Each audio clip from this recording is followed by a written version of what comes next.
All right, everybody, welcome back to another episode of the E-commerce Revolution podcast. We're coming to you on YouTube and wherever you listen to your podcast. My name is Ramin. I'm one of the managing partners at SKU Agency, and it's great to have everybody back here again.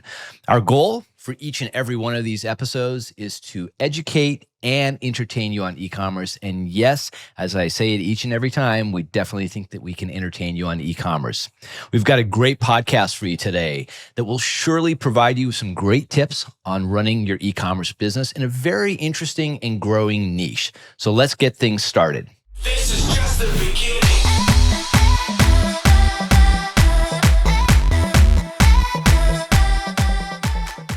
Today's topic is an exciting one. It's on CBD.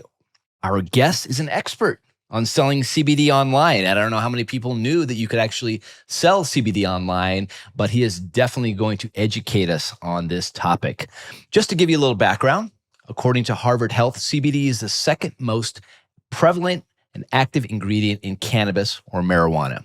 While CBD is an essential component of medical marijuana, it is derived directly from the hemp plant. And I'm sure I am just getting this from Harvard Health. Our guest is really going to educate us on this. One of hundreds of components in marijuana, CBD does not cause you to get high. So don't think this is going to be a conversation about how do we get high. This is really about building a CBD business online. All 50 states, by the way, have laws legalizing CBD with varying degrees of restriction. And in 2018, the Farm Bill, which was passed by Congress, made it legal to sell hemp and definitely being able to sell it online, and also making it virtually impossible to keep CBD illegal. The CBD, and get this stat just blew me away. The CBD market is in the United States is projected to hit $20 billion by 2025. So my guess is by the time we're done with this podcast, many of you will be jumping to figure out how to sell online, but you're going to call our guest first. He's going to help you and show you how to do it. Okay. I'm sure our guest will surely have a lot to say about the topic. Our guest is a self-taught web designer, which comes in handy when you're trying to sell something online. He is an SEO expert, which comes in handy when you're trying to drive traffic and gain conversions. He started his journey back in the online world in 2013, which feels like eons ago, but it wasn't that long ago, and has never looked back since. Today, he's one of the owners of Green Unicorn Farms, a manufacturer and online seller of smokable CBD hemp flower. He'll tell us a lot more about Green Unicorn Farms when he comes on. On top of his role at Green Unicorn Farms, our guest is an avid cook, which I have got to know more about, and has a degree in hotel and restaurant management. How did he go from there to selling online? We have got to find out. So, ladies and gentlemen, without any further ado, please welcome Robert Hissing. Beautiful. Yes? Yes. All right. I got it. I nailed it. Robert, it. welcome to the E-commerce Revolution podcast. It is great to have you here. I truly appreciate you coming. And as I said at the top of it, when we were talking, you provided me with some great notes, which has made, this script that I put together to ask you all these questions so much easier. Yeah, thank you. Thank you for having me. Yeah. I'm really excited. Absolutely. It's absolute pleasure. So let's just start off right off the top. Where are you calling in from today? I'm calling in from a very hot and semi-sunny Buenos Aires in Argentina. So this is where I have like kind of my base. But, truth be told, I've been moving around. I've been all over the world for this, since 2013, like you said. Feels like a long time, but it's gone fast. It's gone fast. That is fascinating. Well, let's go to the cooking part of things. You're an avid cook. What does an avid cook mean? Are you cooking every single night a new type of dish? Are you what does that world look like? I think, I experiment a lot and I enjoy cooking. I think cooking is my way, other than exercise, is my way of escaping this digital world that we're in. Because my life, wake up, I'm on the computer from the moment I wake up. Basically, I have my cup of coffee and I'm on the computer. And I have a quick lunch and then I'm back to the computer. And then I might go to the gym and I'm back to the computer. And then cooking is like the moment where I can get a little creative and I can do whatever I want, and it's kind of a meditation moment for me, and I really enjoy it. New flavors. That's wonderful. It's like you need an escape, right? You need an escape yeah. from that online world. Yeah, the digital world is dangerous. It consumes you. So I share the same sentiment. So I mean, definitely, everybody needs an escape. So I need to ask, like, what's your favorite dish? What do you love to cook? what do I love to cook? I love spicy food in general. So, a nice noodle, for example, or ramen soup, getting creative, even making homemade ramen or pastas I like as well, meat. Wow. Anything spicy and I'm into it. And there's a lot of meat down in Argentina. Yes? The best. It's the best meat. Yeah, yes. It's ridiculous. It's so good and so cheap. Oh man, that is. I've always heard that. I've not been there. I look forward to visiting one day and sitting down and having the most incredible steak. I'll make it for you. I'll make it for you right on the grill. I love it. Glass of red wine. I will take you up on that offer. Absolutely. Maybe now let me ask you this: what dish have you really wanted to cook, but just never have done it? Maybe you don't feel you're there, you're slightly intimidated by it. Is there anything that's on the list that I'm going to tackle that and nail it one day? Nothing like off the top of my head, but I think every time I cook something, especially something new, I'll feel like next time I'm going to nail it. Nice. Next time I'm going to do it better. Nice. And then you do it a little better, and then you think, oh, next time I'm going to do a little better. So it's every dish. I love it. So Robert, it's kind of like it's like marketing. It's like online marketing in some ways. Yeah, you had to ruin cooking for me. Sorry, didn't mean to do that. But yes, I saw the correlation and I thought it's a lot of testing. Yes, it is. I love it. Really so I'm fascinated by this. You're down in Buenos Aires. You're over 5,000 miles away from the United States. You're running a company that primarily markets to U.S. Consumers. What is that like? I mean, you are considered probably in the world of nomad, right? Entrepreneurs. How does that work?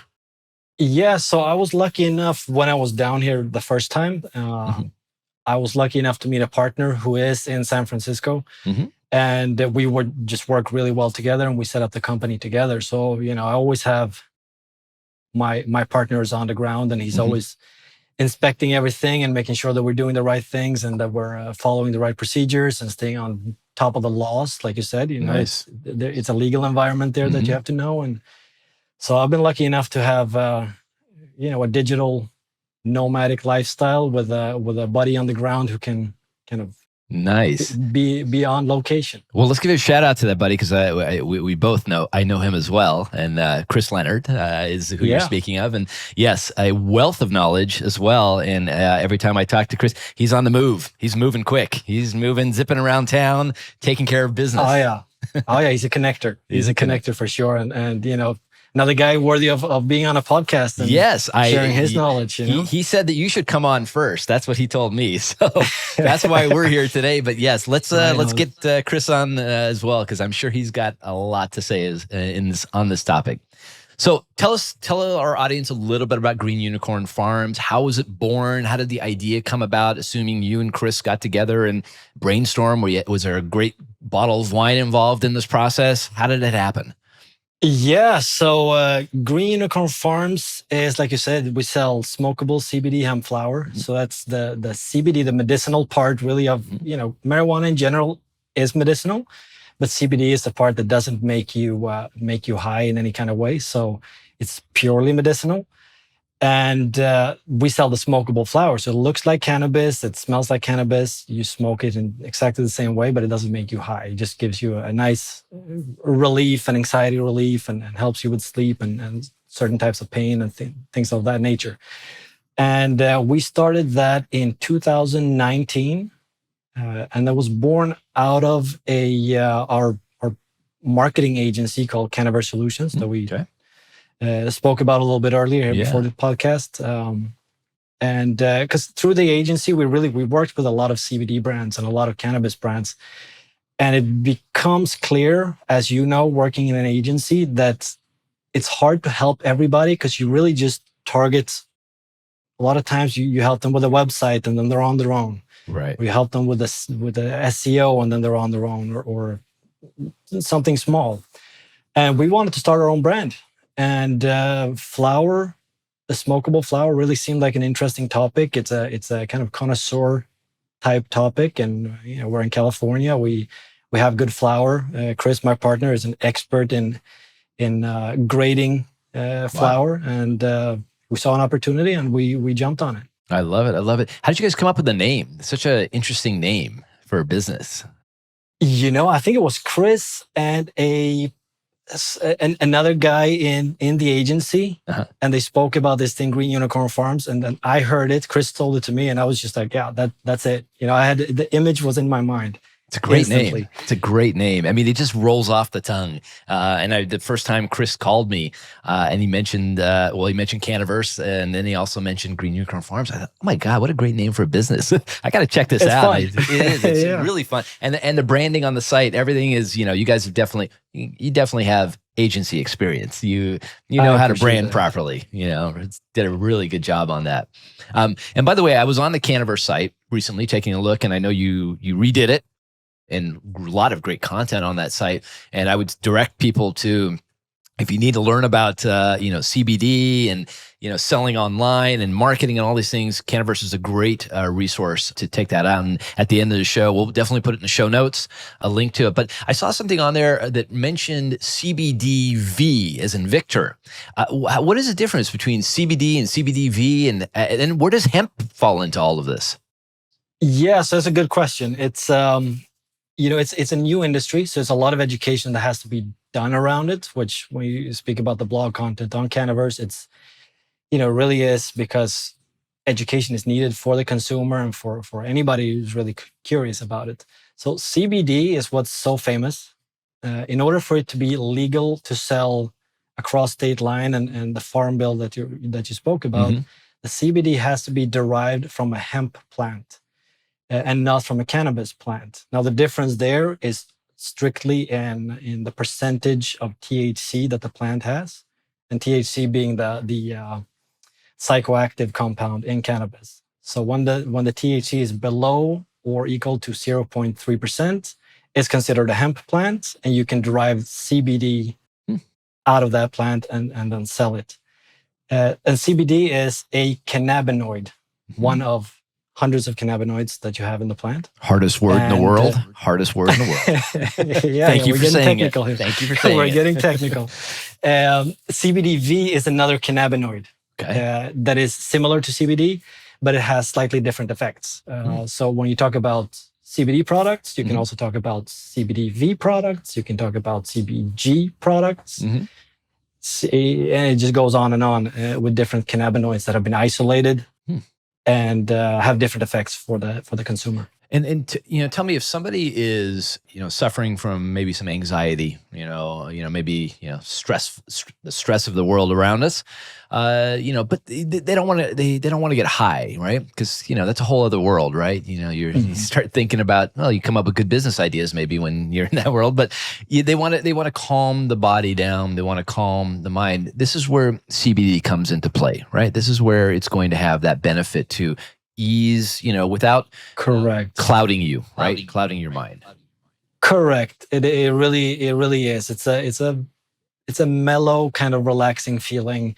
And the interesting thing with CBD is depending on how much you take, it can have a different effect. So if you take just a little bit, it can actually have a focusing effect, and you can kind of feel that relaxation and that you don't really get the jitters, but you get a focused effect. If you take more, you can get really sleepy. Which is why a lot of people take it at night to help them sleep. So that's why you have such a wide variety of products, and that's why, the joke is that whatever ailment you have, they go, "Oh, you should try CBD." Right? Yes, I can't pay my mortgage. I try CBD, and it's just like that's great. Whatever you do, and it's very versatile. It's just the way it is. Nice. So I'm going to bring that up to if that ever. I like the mortgage. That's a great one. Call the bank and say, "Hey, what do you suggest?" That's funny. So smokable versus taking it in other forms. Smokable getting into your system faster, correct? Correct. Yes, Okay. You smoke it, it goes into your lungs, it goes out to your blood vessels instantly, basically. In just a couple of seconds, you have it there and you can feel. So if you have a lot of, pain or something like that, it's very, very effective. And then it goes out of the system a little bit faster as well. So if you eat a gummy or you take an oil, It goes in a little bit slower, but it's also a slower burn, so it kind of sits in there and works its magic a little bit longer. Like also, a not a lot of people. like a time release scenario, right? So kind of slowly trickles into your system. Okay. Yeah, so perfect if you want to have a long night's sleep, for example. Yeah. But then again, a lot of people don't want to smoke something because it smells like cannabis. It looks, Sure. If you're out on the street smoking it, it kind of looks like you're smoking a regular old joint. And now, you mentioned the amount, I think you said 0.3% THC. 0.3%. Who's testing this? Who tests? Is it self-regulated, or are people actually coming into the facility and testing it? Yeah, so before you harvest the plant, you have to send it off to a testing lab. Wow. Where they do all the testing on the product. And right now the industry is trying to kind of standardize that procedure, because there are differences between one testing lab and another testing lab, which you don't really want to have. But no, it gets tested before harvest, and quite rigorously. And if it tests above that percentage, the harvest essentially has to be wow, fascinating. So. Okay, very interesting. Well, let's shift gears in terms of the selling online. We recently had Ryan Mirapana from Vector Payments on, and you've spoken to Ryan. Great guy, full of knowledge in his space. And he talked a lot about the fact that this is a high risk, still deemed as a high risk type of product to sell in the eyes of merchant processors, basically. What complexities, I mean, from your standpoint, beyond payment processing, what are the complexities? I mean, banking is a complex element as well, I assume. And what other things are currently making it hard to sell this online, making you jump through some hoops? Yeah, so banking, like you said, is a little bit complex. Payment processing, like you had Ryan on there, who's fantastic, helped us out. And then I think it's a trust factor as well. So because it's so hot, CBD, the whole topic is hot right now, and people want to sell it online. You get a lot of companies coming online that are not necessarily reputable. And so when you're a company, we've been around for over 2 years now, and we still have to constantly show that we're a trusted source, and we need to help our customers or potential customers get the right information, making sure that they feel safe putting their credit card into the website, making sure that they feel safe having something shipped to their house that actually looks like it's cannabis. Right. So these are things that you have to address kind of instantly when somebody comes to your website, feeling like, all right, this is legit. This is a company I can trust. And when you called Green Unicorn Farms, it's fun, but it also, to a first-time consumer, can be a little bit scary to put your credit card on a website like that. Yeah. So it's a trust factor. So it's making sure that this is something that all e-commerce brands have to be aware of and have to deal with, but maybe a little bit more on your end, in terms of the CBD side, really making sure that you have gained that trust, right? Definitely. Yeah. Definitely. And when you're selling a product like flour, which is a fresh product, it's like selling fresh produce. You have to kind of have the product that people expect, right? And also making sure that when they buy it, they get it in the condition that you shipped it in. So you also have to make sure that you have good shipping procedures and good packaging and good storaging and fulfillment procedures that people feel comfortable with. Yeah. Well, you guys do a really good job. I mean, just being somebody who loves e-commerce, you guys are very focused from my perspective. When I looked at the site, and continue to look at it, you know how to get people into the process, right? Into conversion mode. And that's an art in and of itself, just in the world of e-commerce, but I'm sure even more so, as we said, on the CBD side, where there is maybe missing some trust, and you got to give it to them. You got to show them why they should trust you. Constantly, at the end of the day. Yeah, that's great. So tell me, before we shift gears and talk about marketing, I'm just curious what, internationally, where does the world of CBD sit? Let's just talk South America. You're down there. I mean, are they selling, maybe there isn't the infrastructure, but what is the legality of selling? Yeah, it's shifting. So it's not quite so advanced like in the US. In South America, Uruguay really is the most advanced. They've had Wow. legal medicinal cannabis here for a while. In Argentina, they're just now starting to pick up a little bit on the CBD side, but it's still very slow. Europe, same thing. A few countries are coming on board, but a lot of countries are just kind of slow. The research is Right. still being done, and it's being done by each country individually. Oh, wow. I feel so. It's not like that sharing of information, and you feel like, all right, these guys are doing. Let's take their information and build Right. something upon it. So it's very slow. I'm from Interesting. Sweden, and Sweden is just like I feel like it's going to take another couple of years before. Wow. Yeah, even- that's interesting. So there's lack of sharing of knowledge maybe going on. They're not sharing with each other. They're like, no, we're going to do our own research, and when we feel it's the right time, that's when we'll, make this available online, right? Yeah, pretty much. Interesting. much. And then you have Canada, which went all in on THC, right? They didn't hold back. The whole country is in, and I think Shopify is very involved in their helping them with the commerce side of things on the Canadian side. So it's very interesting how each country does it, but it's nice to see. I mean, yes, it's good, definitely with these industries to do the research, and I'm sure that's what these countries want to do. They want to make sure that everything's on the up and up before they get into it. So let's switch gears and talk about marketing. You consider yourself an SEO expert, and I've talked to you many times, and I consider you very knowledgeable in this space. But just tell me, your passion for SEO. When did that start, and how have you applied your knowledge of SEO to help Green Unicorn Farms grow organically? Yeah. So expert is a strong word. I don't know. Did I say that about myself? Well, maybe you did. Maybe I put it in there. I don't know. I think you're very smart. I consider you an expert. So I started out with lead generation. That was the first thing I did online. So I took websites that already had an amount of traffic and they were already showing up in Google, and I was just helping them generate more leads, dentists specifically. Oh.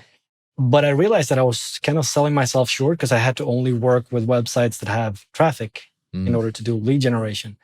And most of the internet does not have any traffic. It's something like 96% of the internet has no traffic. Wow. So I figured, let me help businesses go from page 2 to page 1, or from page 3 to page 1, or like growing in Google. And I realized that's an interesting field because it's so wide. You're really helping a business, not just with traffic. If you do it right, you're helping them with sales. You're helping them understand their customers. You're helping them with education.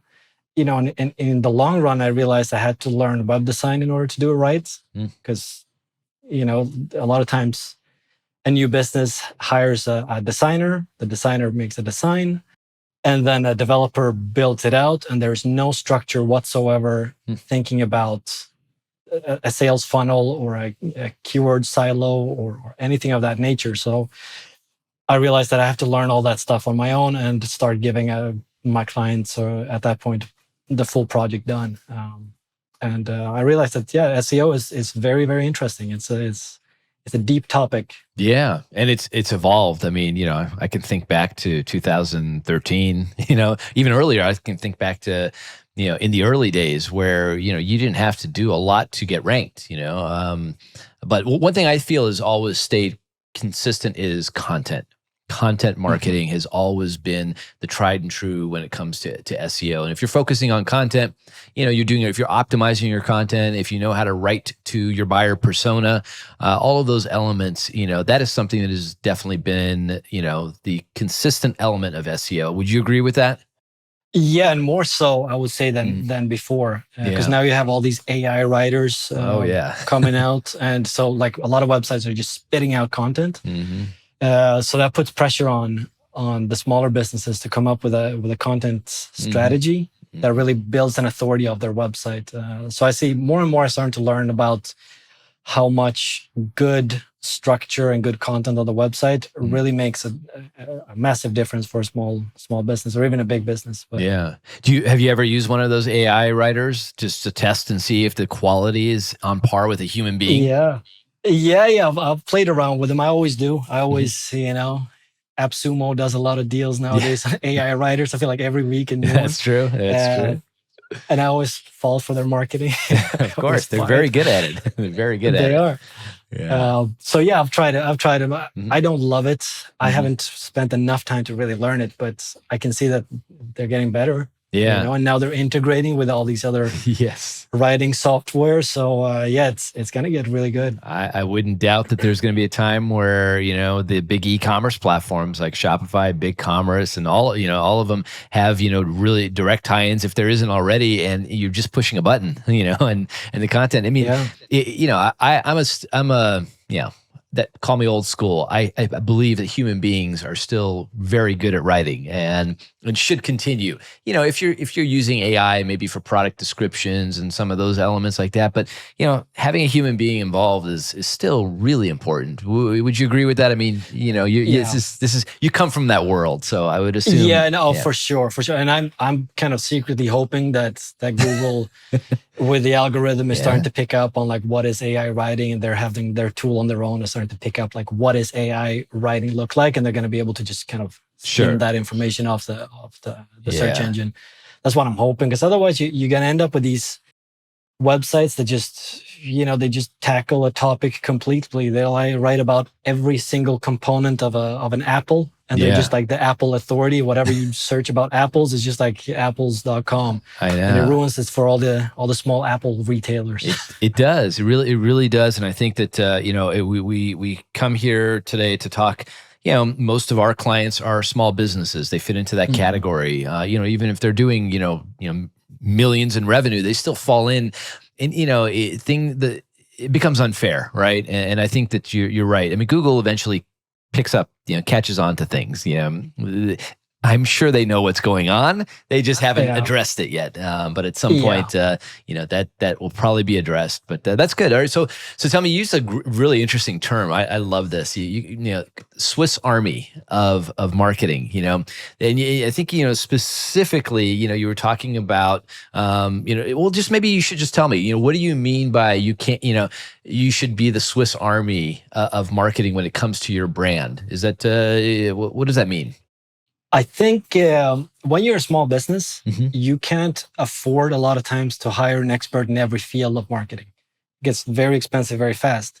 But when you run an online store, you have to know a little bit about SEO. You have to know email marketing. You have to know a little bit of design, a little bit of branding. You have to know a little bit of ad creation and ad platforms and analytics. And you have to know a lot of things and then have those things work in concert with one another. So it's not...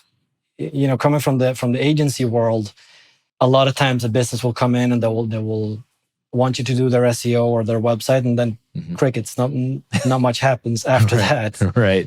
Because you need to have so many things kind of working in concert in order to have something really happening on the website.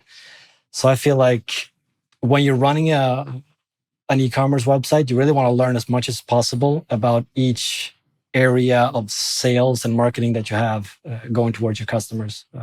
No one's going to do better email marketing, for example, than you yourself. Sure. Yeah. You just know your customer, you know your product, and you can just spit out an email and it kind of speaks the voice of your brand. But you have to know how to use the email software. You have to know how to segment a customer list. You have to know how to link everything properly. And those things, I think, in the Swiss Army analogy is those are important aspects. No, you're absolutely right. I think that's great. That's great for every, small brand looking to become a big brand and grow.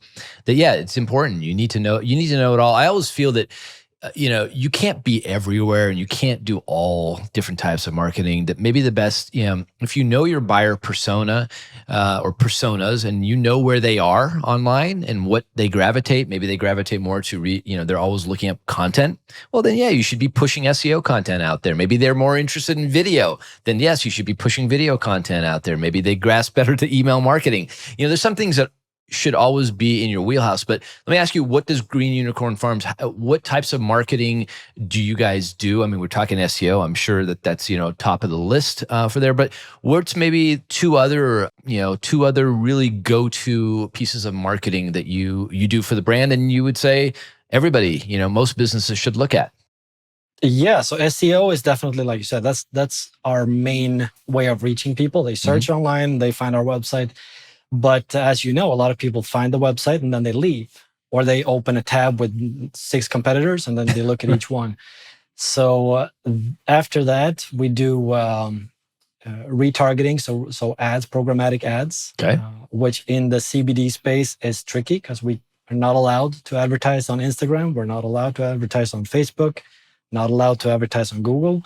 So you have to use these kind of these programmatic platforms that are a little bit more restrictive.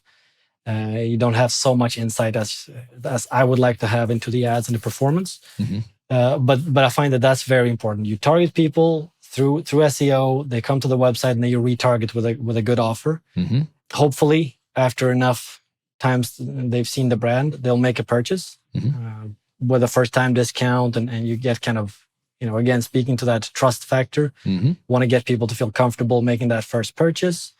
And then after that is email marketing is the big one. So retention, it's getting people in the door, and then it's retention is the name of the game. You want to turn customers into fans. And I think I know the answer to this. So what's your go-to email marketing platform? It's Klaviyo all the way. Yeah. Klaviyo, they win. In fact, they're the couple of really smart gentlemen from Klaviyo are coming onto the podcast in a couple of weeks to talk about. I mean, it is, it is every e-commerce entrepreneur's perfect platform. I mean, it really is. Yeah, and that used to be so difficult. Yeah, back I in know. the days. Can you imagine how far? And they really led the way in that. And so you talk about retention, and that's a phenomenal word. We had Jack Johnson from Loyalty Lion. Their business is big on obviously on retention, the loyalty world. But email marketing serves a really great component to that. So am I envisioning correctly? Traffic comes in, whether it's through it's coming in through SEO, comes into the site. You've obviously cookied them, then you're going to start retargeting to them. But in somewhere along the way, they're going to see an offer on the site to entice them to sign up for the email, right? Correct. And then your flows will start kicking in, your welcome series, and maybe they add to cart and abandon. So just talk a little bit about that and how you approach email marketing. Do you have a full-blown suite of flows, or do you have a nice simple set of flows? Yeah, so we started out, I mean, this is really where you came in to the Green Unicorn Network, right? So that, Right. I wasn't big on email marketing a year ago, but then after speaking to you, I started to understand. I think you guys made an analysis of our platform, and I realized that we can do much more.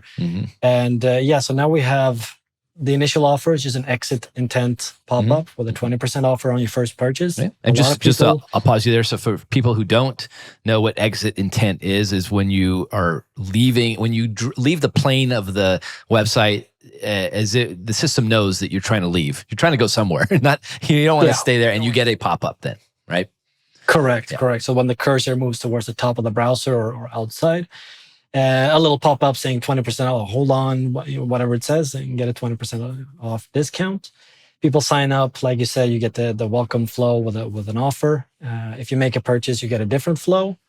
If you abandon a cart, you get a different flow. If you abandon browsing, you get a different flow. If you're a long-term customer, you get a different one. So it's you amazing. Make a third purchase, you get a thank you. And it's really, and there's a lot of work that goes into it. I mean, we obviously as SKU agency, we do a lot of this now for clients, and there's a lot of work that it's ongoing. I think it's maybe something important that businesses should know, that this isn't something where you set it and forget it. That does not work. Maybe you can get away with a month of forgetting it, but you're in there analyzing, right? I assume you're in there weekly, making tweaks and changes and looking at the great reports that come out of there, right? Yeah, most definitely. And e-commerce is always alive. The website is alive, sure. and the messaging is alive, and you have new coupon codes and offers and deals. And the painful part is when when you have to make an edit on something, you have to go through every flow and go Oh, change yes. this thing. And Somebody's going to maybe automate there's that. some automation. Somebody's going to automate that if they You haven't can ask already. your next guest here. Yes, exactly. Yes. How do we do that? No, I love that. So let's just say, put on your agency hat for a moment. If somebody was coming to you and saying, they're a new brand, maybe they're looking to launch a new product in the CBD hemp space, and they have some marketing dollars to work with, obviously, and maybe they know a little bit about some of these things, but they want somebody to help them. Where would you tell them to focus their attention? Is it some of the same things you're doing for Green Unicorn, or would you take a different approach, or is there some just simple analyzation that has to go on about the brand? What's your approach? Yes, it's a good question. It's because we had SEO in-house with me, we had the patience and knowing that SEO takes a long time to take effect. Mm-hmm. We went that route, but I wouldn't necessarily recommend it as a first choice to a new website getting started. I think I would go. In the beginning, is difficult. There's no tactic that's gonna explode your business in the first week, obviously. Mm-hmm. But what I see more and more, and I think you're seeing more and more now as well, is the search engines are starting to get hijacked almost by sponsored content. Mm-hmm. Yeah. So when you search for the best running shoes, for example, mm-hmm. you're not necessarily going to see running websites. You're going to see the New York Times Right. or the Right. LA weeklies, and somebody has actually purchased a sponsored post and written an article there linking to their website Mm-hmm. and getting sales from that. Because that way you kind of piggyback on the domain authority and the strength of that bigger publication. It costs a little bit of money, but that could be a pretty effective way to acquire customers early. Mm-hmm. And then I would say remarketing is also an important factor. And then SEO is if you have your plan to be in business for a long time, then SEO is definitely something you should start out with from day one, but not expecting any miracles in the first 6 months. Right. Yeah. Be patient with it. Right. And it's hard to be patient with something that's not necessarily driving revenues. Right. It's immediately, but it will kick in at some point and it will become very important. And I assume email marketing is probably on that list. As traffic comes in, email marketing becomes equally or maybe even more important because you got to, that's where your retention comes in. Your retention and your customer service there in the beginning when you don't have a lot of customers. Yeah, you can be very, very loving and caring with your customers. You can write little handwritten notes with every order that goes out. You can see what people liked, what they didn't like, and you can kind of build that trust early on. Don't be afraid of feedback. Yeah, that's great. That's great. Yeah, there are brands, that are popping up that, they have some dollars to work with and, maybe they're more apt to, reach out to an agency to help them, navigate those waters. But, to your point that, a lot of times small businesses should know their own, know your craft, know as much as you can know. We're not expecting you to be a completely 100% knowledgeable on how to do SEO and email marketing, all these things, but it's good to know a little bit. Yeah, a little bit, at least to understand whether or not it's going in the right direction. Yeah, and it also there's no cheat code really. Right. A lot of times you see brands they want to spin something up and say, "Oh yeah, CBD is hot right now. Let's start a brand." That's a good way to lose a lot of money if you don't have any trust with a customer. Yeah, think it through, and I think that there's a little bit of a slight disservice out there to that some of these e-commerce platforms, I won't name any names, some of the e-commerce platforms have pushed this theory of, just put the site up and get the product and do the drop shipping and, whatever it is, and it'll all work out perfectly. And I'm more of a build it and they will not come, believer. They're going to come if you're going to market. That's how they're going to come, not just putting your site out there and sitting there. I think there was an old UPS commercial back in the day when e-commerce first started. Everybody just sat around, the site launched, right? And then all of a sudden, ding, ding, ding, ding, ding, ding, all the orders came in. It doesn't work like that. I wish. No. Don't we all? Yes. Yeah. And nothing is that easy. Nothing is ever that easy. So I think that's, an important element here for all of us to know is that you study your craft, understand, your market, your buyer persona. get that down, sit down, write it down. I always, tell entrepreneurs who maybe don't have it, just, get a cup of coffee, glass of wine, whatever your drink of choice is, and sit down and think about your buyer persona and actually write down and then start to think about where they are online. What did they do? What did they gravitate towards? And that's how you're going to make decisions on what things to start with, marketing wise. And how to speak. How to speak, how to build a brand, ultimately. Yeah. No, this is great. Phenomenal. I love these. I love these tips. These are great. I mean, you are in the trenches, both with that agency mindset, but also as an entrepreneur running, his own business and building it. And this is, really important. So I hope everybody who's tuning in is really getting a lot out of this. So let's, we covered the business. We covered some marketing. Let's jump into some what we call rapid fire questions. If you're good with that, some real quick questions. All right.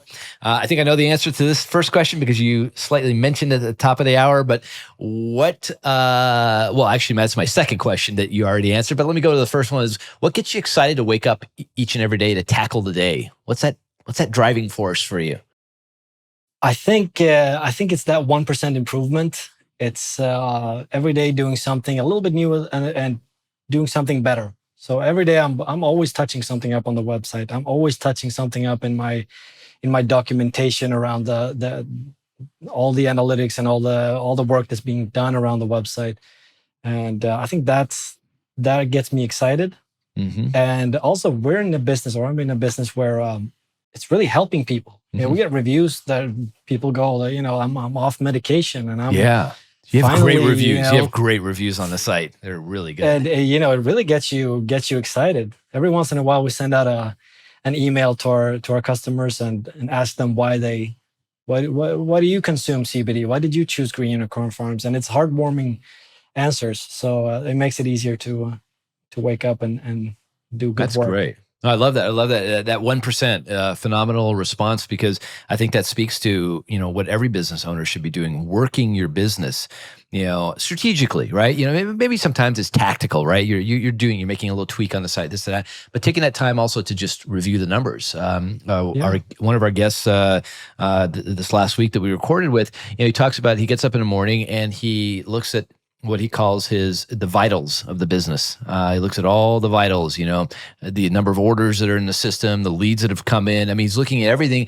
and then making decisions and handing it off to various people. And I thought that's, very similar to what you're saying, that 1%. That's how you make a difference in the world of business.